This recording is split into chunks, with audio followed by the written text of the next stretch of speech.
नमस्कार। आप देख रहे हैं डीडी न्यूज। सांकेतिक समाचारों के इस विशेष बुलेटिन में आप सभी का बहुत बहुत स्वागत है। मैं हूं लालचंद्र सिंह और हमारे साथ मौजूद हैं हमारी सहयोगी बीना सिंह। तो सबसे पहले शुरुआत कर लेते हैं हेडलाइंस के साथ।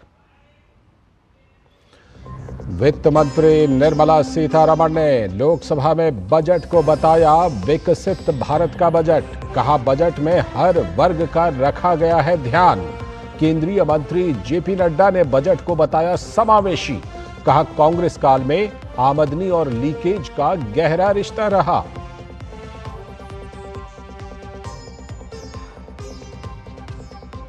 प्रधानमंत्री ने विकसित भारत की ओर यात्रा को किया संबोधित। कहा, भारत जल्द ही बनेगा विश्व की तीसरी बड़ी अर्थव्यवस्था। 10 वर्षों में 25 करोड़ लोग गरीबी से बाहर निकले। ईज ऑफ लिविंग पर फोकस।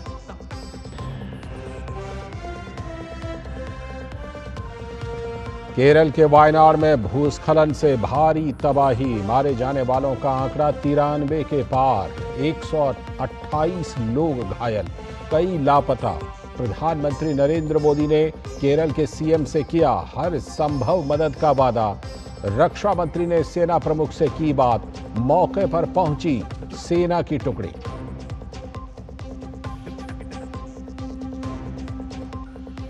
उत्तर प्रदेश विधानसभा में आज पारित हुआ अवैध धर्मांतरण से जुड़ा अहम संशोधन विधेयक। बिल में अपराध का दायरा और सजा दोनों बढ़ाने का प्रस्ताव। 10 साल की सजा को उम्र कैद में बदला गया। धर्म परिवर्तन के लिए फंडिंग करने पर होगी सजा।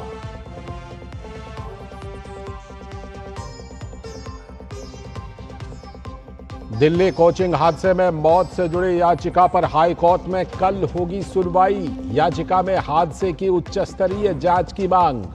हादसे के विरोध में छात्रों का प्रदर्शन जारी। भाजपा ने राजघाट के समीप दिया मौन धरना।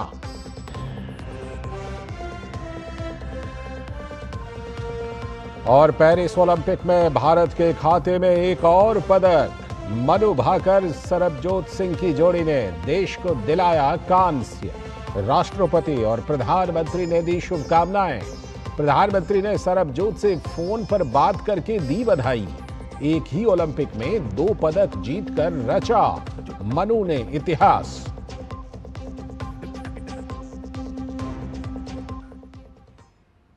ये थी इस समय तक की हेडलाइंस और अब देखते हैं खबरों को विस्तार से। प्रधानमंत्री नरेंद्र मोदी ने केंद्रीय बजट पर सीआईआई के एक सम्मेलन को संबोधित किया। विकसित भारत की ओर यात्रा के नाम से आयोजित सम्मेलन का उद्देश्य विकास के लिए सरकार के व्यापक दृष्टिकोण और इस प्रयास में उद्योग की भूमिका की रूपरेखा को प्रस्तुत करना है। प्रधानमंत्री नरेंद्र मोदी ने बजट में घोषित पीएम पैकेज का जिक्र किया और कहा कि इससे 4 करोड़ युवाओं को फायदा मिलेगा। आज भारत की नीति, भारत की निष्ठा, भारत का निश्चय, भारत के निर्णय और भारत में हो रहा निवेश पूरे विश्व की प्रगति का आधार बन रहा है। दुनिया भर के इन्वेस्टर्स यहां आने के लिए लालायित है। वर्ल्ड लीडर्स भारत को लेकर पॉजिटिविटी से भरे हुए हैं। ये भारत की इंडस्ट्री के लिए बेहतरीन मौका है, गोल्डन चांस है। हमें इस मौके को गंवाना नहीं है। आज जब सारे देश लो ग्रोथ या हाई इन्फ्लेशन से जूझ रहे हैं, उन परिस्थितियों में भारत हाई ग्रोथ और लो इन्फ्लेशन वाला इकलौता देश है। इतनी बड़ी महामारी के बावजूद भारत का फिस्कल प्रूडेंस पूरी दुनिया के लिए रोल मॉडल है। Global good and service export में भारत का कंट्रीब्यूशन लगातार बढ़ रहा है। ग्लोबल ग्रोथ में आज भारत का शेयर 16% हो गया है। और आप ध्यान दीजिए, भारत ने ये ग्रोथ तब हासिल करके दिखाई है जब पिछले 10 साल में इकोनॉमी को झटका देने वाले अनेक संकट आए। अब इस बजट में देश के 100 बड़े शहरों के पास investment ready plug and play industrial park बनाने की घोषणा हुई है। ये 100 शहर विकसित भारत के नए ग्रोथ हब बनेंगे। हमारा बहुत बड़ा फोकस एमएसएमईज पर भी है। इससे करोड़ों लोगों को रोजगार मिलता है। सरकार ने एमएसएमई को सुविधाएं देने के साथ ही उनकी चुनौतियों को एड्रेस किया है। इस बजट में जिस 2 लाख करोड़ रुपए के पीएम पैकेज की घोषणा हुई है, चारों तरफ उसकी वाहवाही हो रही है, खूब प्रशंसा हो रही है। इसका सीधा लाभ 4 करोड़ से अधिक युवाओं को मिलने का। ये पीएम पैकेज होलिस्टिक और कॉम्प्रिहेंसिव है। ये टुकड़ों में नहीं है, ये इंटरलिंक है, एंड टू एंड एक सॉल्यूशन है। हमारे युवाओं की स्किल बढ़े, उनका एक्सपोजर बढ़े, उन्हें आसानी से रोजगार मिले, इसके लिए हम इंटर्नशिप स्कीम लेकर आए हैं। एम्प्लॉयमेंट जनरेशन करने वाले आप जैसे जो लोग हैं, उनको लार्ज स्केल पर इंसेंटिव मिले, इसका भी हमने ध्यान रखा है। हमारी सरकार का इंटेंट और कमिटमेंट एकदम साफ है। हमारे डायरेक्शन में कोई डायवर्जन नहीं है। अगली खबर, वित्त मंत्री निर्मला सीतारमण ने लोकसभा में बजट पर चर्चा का जवाब देते हुए कहा कि ये बजट विकसित भारत के लिए है। Reaffirms the faith the people have and the commitment with which Honorable Prime Minister is leading the country, and therefore building stability and coming up with people-centric policies. We shall all work together to build a Viksit Bharat by the year 2047.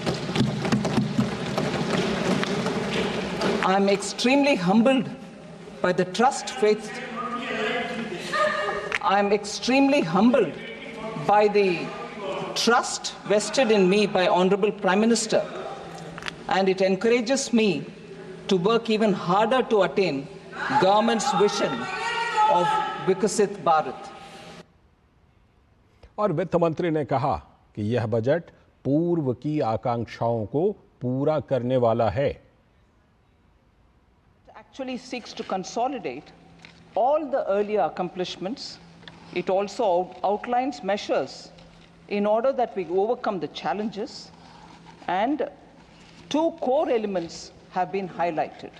One is the social inclusivity, that is reaching out to all strata of the people in the society, and geographical inclusivity through equitable development for all the regions in our country. So we are taking a whole of nation approach and now seeking to make sure that we fulfill the aspirations of our people. और केंद्रीय स्वास्थ्य एवं परिवार कल्याण मंत्री JP Nadda ने राज्यसभा में budget पर चर्चा का जवाब देते हुए कहा कि यह बजट एक्सक्लूसिव ग्रोथ का बजट है। बजट इंक्लूसिव ग्रोथ का बजट है, सस्टेनेबल डेवलपमेंट का बजट है, इकोनॉमिक रेजिलियंस का बजट है। विकसित देश की आर्थिक ताकतें, आर्थिक स्थितियां डोलमोल हो रही हैं, लेकिन हम इकोनॉमिक रेजिलियंस के साथ कोविड-19 के पेंडेमिक के बाद अगर खड़े हैं तो यह हमारे इकोनॉमिक रेजिलियंस के बारे में बताता है। यह हमारे इमीडिएट नीड्स को एड्रेस करता है। और दूसरा, रोबस्ट फ्रेमवर्क के तहत लॉन्ग टर्म प्रोस्पेरिटी की चर्चा करते हुए उसको आगे बढ़ाता है। यानी दूरंदेशी भी है और वर्तमान की परिस्थितियों से उन चैलेंजेस को एक्सेप्ट करने वाला और उसको एड्रेस करने वाला बजट है। ये 360 डिग्री इंपैक्टफुल बजट है। एक बड़ी खबर खेल के मैदान से। भारत ने पेरिस ओलंपिक में दूसरा पदक जीत लिया है। मंगलवार को 10 मीटर एयर पिस्टल मिश्रित स्पर्धा में सरबजोत सिंह के साथ मिलकर मनु भाकर ने ये कांस्य पदक जीता है। भारतीय जोड़ी ने कांस्य पदक के मुकाबले में दक्षिण कोरियाई जोड़ी को 16-10 से हरा दिया। भारत ने कुल मिलाकर 8 राउंड जीते, जबकि कोरिया ने 5 राउंड में जीत हासिल की। इसी के साथ मनु भाकर ने इतिहास रच दिया है। वो आजादी के बाद एक ही ओलंपिक में 2 पदक जीतने वाली पहली भारतीय खिलाड़ी बन गई हैं। साल 1900 में नॉर्मन प्रिचर्ड ने 2 पदक जीते थे, लेकिन वो मूलतः ब्रिटिश थे। मनु से पहले तक किसी और भारतीय एथलीट ने एक ओलंपिक में 2 पदक नहीं जीते थे। वहीं सरबजोत का यह पहला ओलंपिक मेडल है। मनु 2 ओलंपिक पदक जीतने वाली पीवी सिंधु के बाद दूसरी भारतीय महिला खिलाड़ी भी हो गई हैं, जबकि मनु 2 ओलंपिक पदक जीतने वाली तीसरी भारतीय खिलाड़ी हैं। मनु से पहले पीवी सिंधु और सुशील कुमार ने 2 ओलंपिक पदक जीते थे। आगे देखेंगे कुछ और खबरें। फिलहाल वक्त है एक ब्रेक का। स्वागत है ब्रेक के बाद। ब्रेक पर जाने से पहले हमने आपको बताया कि भारत ने दूसरा पदक जीत लिया है पेरिस ओलंपिक में। तो राष्ट्रपति द्रौपदी मुर्मू ने मनु भाकर और सरबजोत सिंह को माफ कीजिएगा, ओलंपिक में कांस्य पदक जीतने पर बधाई दी है। उन्होंने सोशल मीडिया प्लेटफॉर्म एक्स पर लिखा, निशानेबाजी में mixed team 10 metre air pistol event में भारत के लिए कांस्य पदक जीतने पर मनु भाकर और सरबजोत सिंह को बधाई। मनु भाकर ने इतिहास रच दिया है। वे एक ही ओलंपिक में 2 पदक जीतने वाली भारत की पहली महिला निशानेबाज बन गई हैं। उन्होंने हमें बेहद गौरवान्वित किया है। मैं उन्हें और सरबजोत सिंह को भविष्य में और भी कई उपलब्धियां हासिल करने की शुभकामनाएं देती हूं। और प्रधानमंत्री नरेंद्र मोदी ने भी मनु भाकर की सफलता पर बधाई देते हुए एक्स पर लिखा, हमारे निशानेबाज हमें लगातार गौरवान्वित कर रहे हैं। मनु भाकर और सरबजोत सिंह को ओलंपिक में 10 metre air pistol mixed team event में कांस्य पदक जीतने पर बधाई। दोनों ने शानदार कौशल और टीम वर्क दिखाया है। भारत में अविश्वसनीय रूप से खुशी का माहौल है। मनु के लिए यह उनका लगातार दूसरा ओलंपिक पदक है, जो उनकी निरंतर उत्कृष्टता और समर्पण को दर्शाता है। और प्रधानमंत्री ने सरबजोत सिंह को फोन करके उनको इस जीत की बधाई भी दी। बहुत बधाई। Thank you sir, thank you so much. आपने देश का नाम भी बड़ा किया, देश का मान भी बड़ा किया। हाँ जी। और आपकी मेहनत रंग लाई है। हाँ जी सर। यस। और मनु को भी मेरी तरफ से बहुत बहुत बधाई। हाँ जी, हाँ जी। और आपने ये भी आपके डिवीजन में थोड़े से रह गए, लेकिन आपने हाँ जी, बस वो करके दिखा दिया। हाँ जी, 1 ही 10 से रह गया उसके अंदर में। बट कोई नहीं, नेक्स्ट ओलंपिक में और अच्छा करके जाऊंगा। उसकी तैयारी ज़्यादा अच्छी करूँगा। नहीं, बहुत अच्छा किया है। हाँ जी। लेकिन आप और मनु की जो टीम इस प्रकार से परफॉर्म कर रही है, हाँ जी, और एक बढ़िया टीम वर्क आपने दिखाया है, हाँ जी, हाँ जी। उसका क्या कारण है? उसका तो सर कुछ नहीं, बिकॉज 2019 से मतलब हम जैसे नेशनल्स में होते हैं तो उस टाइम पे भी काफ़ी अच्छी टीम होती है हमारी। हर बार मतलब नेशनल में गोल्ड लिया हमने, जैसे जूनियर वर्ल्ड कप हो गया और अदर वर्ल्ड कप्स हो गए, उसमें भी हमारे गोल्ड ही हैं ऑलमोस्ट सारे। तो काफ़ी अच्छा था एक्सपीरियंस। और नेक्स्ट टाइम होप करूँगा इससे अच्छा आपको मतलब गोल्ड लेके दिखाऊँ। नहीं, आप करोगे, मुझे पूरा विश्वास है। आप मेहनत भी कर रहे हैं और लगन से कर रहे हैं। Yes sir. तो मनु कहाँ बाहर गए हैं? सर उसका भी डोप टेस्ट चल रहा है। अच्छा, हाँ जी। देखिए मनु को भी अभी 25 मीटर के लिए तैयारी करनी है। हाँ जी हाँ जी, वो मेरी तो तरफ से उसको बहुत बहुत शुभकामनाएं देना। यस सर जरूर। और फिर से आपको दोनों को बहुत बहुत बधाई मेरी तरफ से। Thank you sir, thank you so much. और वहाँ जो हमारे सब खिलाड़ी हैं, हाँ जी। उनको भी मेरी तरफ से शुभकामनाएं दे देना। यस सर, यस जरूर। बहुत बहुत शुभकामनाएं भैया। Thank you sir, thank you so much. जय Hind. Thank you, thank you. आगे देखेंगे कुछ और बड़ी खबरें। फिलहाल वक्त है एक और छोटे से ब्रेक का। ब्रेक के बाद एक बार फिर से आपका स्वागत है। आगे की खबरों में दिल्ली शराब घोटाला मामले में एक बड़ी बात सामने आई है। सीबीआई की चार्जशीट से साबित हो गया है कि दिल्ली के मुख्यमंत्री अरविंद केजरीवाल ही शराब घोटाले के असली मास्टरमाइंड हैं। सीबीआई ने शराब घोटाले मामले में सीएम केजरीवाल और अन्य के खिलाफ राउज एवेन्यू कोर्ट में चार्जशीट दायर कर दी है।